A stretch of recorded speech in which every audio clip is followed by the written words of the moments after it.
Hello everyone. So మనం last వీడియోలో idioms గురించి నేర్చుకున్నాం కదండి. 10 ఇడియమ్స్ నేర్చుకున్నాం మనం. సో 200 ఇడియమ్స్ 10 ఇడియమ్స్ కంప్లీట్ అయిపోయినాయి అండ్ కంటిన్యూషన్ 11 నుంచి మనం ఇప్పుడు చూద్దాం. Okay right, we will see the remaining idioms also in this video now. Here we have 11th one అండి, bite the bullet. So bite the bullet అంటే ఏంటి? To do something unpleasant that is unavoidable. అది అంత మంచిది కాదు, అంత unpleasant అది. కానీ మనం దాన్ని అవాయిడ్ చేయలేం. We have to face it అన్నమాట. సో అలాంటి టైంలో ఇక మనకి వేరే ఛాన్స్ లేదు. అది మనకు నచ్చినా నచ్చకపోయినా మనం చేసి తీరాల్సిందే అనే ఛాన్స్ లేదు అనే టైంలో we have to say bite the bullet. You will have to bite the bullet and complete the assignment. So నువ్వు నచ్చినా నచ్చకపోయినా you have to bite the bullet and complete the assignment. Assignment complete చేయాల్సిందే. So అలా మనకు నచ్చకపోయినా దాన్ని avoid చేయలేక మనం చేసి తీరుతాం. అలాంటి సిట్యుయేషన్స్‌లో మనం బైట్ ద బుల్లెట్ అంటాం. Next, burn the midnight oil.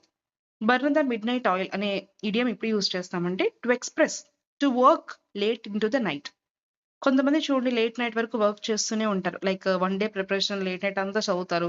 లేదా ఇంకేదన్నా వెంటనే నెక్స్ట్ డేకే సబ్మిట్ చేయాలి అని ఏదైనా ప్రాజెక్ట్ ఉంటే నైట్ అంతా కష్టపడి ఆ వర్క్ చేస్తూనే ఉంటారు. సో నైట్ అంతా ఏదైనా మనం మేలుకొని ఒక పని చేయడాన్ని ఏమంటారంటే బర్న్ ద మిడ్‌నైట్ ఆయిల్ అంటారు.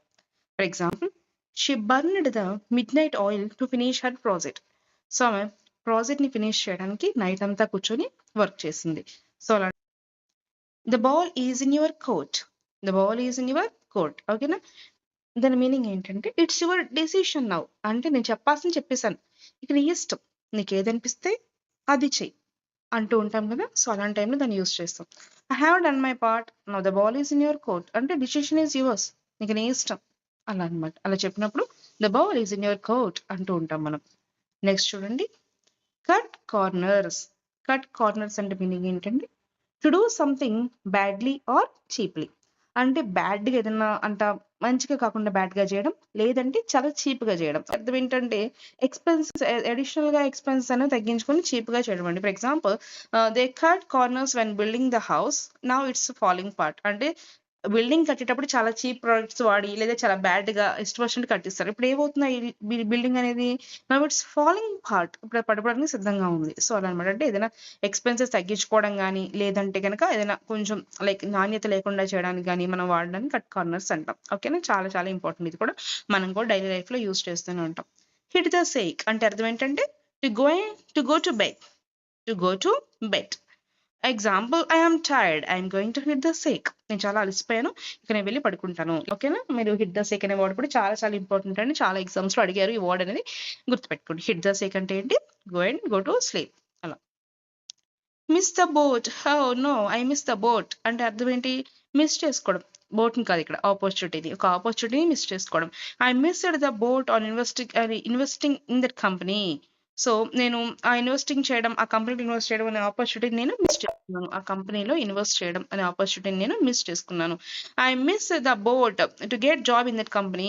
లైక్ కంపెనీలో జాబ్ పొందడానికి నేను మిస్ చేసుకున్నాను. అలా ఏదైనా ఒక ఆపర్చునిటీ మనం మిస్ చేసుకున్నప్పుడు we have to say miss the boat.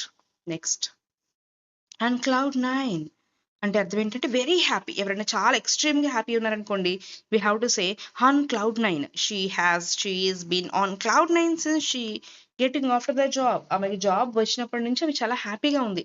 So cloud 9 అంటే ఏంటి? చాలా హ్యాపీగా ఉన్నాం. క్లౌడ్స్ అంటే మేఘాల్లో కదా! గాల్లో తేలినట్టుంది అంటూ ఉంటాం కదా మనం. అంటే హ్యాపీగా ఉన్నప్పుడు అలా అంటాం కదా! సో అలా అన్నమాట. Very happy. Next, piece of cake. Oh! No, it's a piece of cake for me అంటూ ఉంటాం కదా! అంటే something very easy. The test was a piece of cake for me. ఈ టెస్ట్ అనేది నాకు చాలా easy. This work is piece of cake for me. ఈ work నాకు చాలా ఈజీరా అంటూ ఉంటాం కదా! పీస్ ఆఫ్ కేక్ కూడా మనం చాలా సార్లు ఎస్ఎస్‌సి ఎగ్జామ్స్‌లో అడిగారండి. చాలా చాలా ఇంపార్టెంట్, గుర్తుపెట్టుకోండి.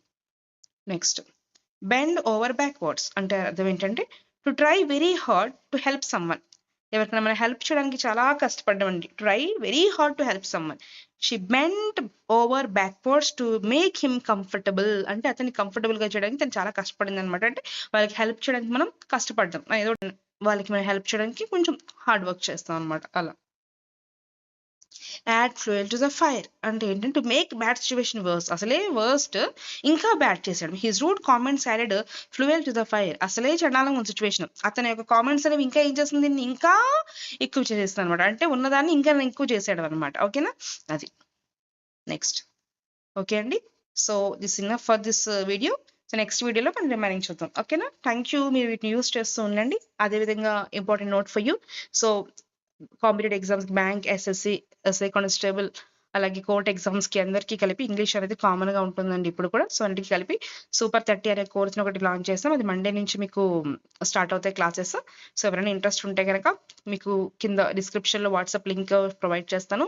You can contact in that WhatsApp అండి. అదేవిధంగా మీకు ఇక్కడ ఏవైతే మీకు నేను క్లాసెస్ చెప్తున్నానో యూట్యూబ్లో వాటి యొక్క పీడిఎఫ్స్ కావాలి అంటే కనుక మీరు అందులో జాయిన్ అవ్వండి వాట్సాప్ గ్రూప్లో.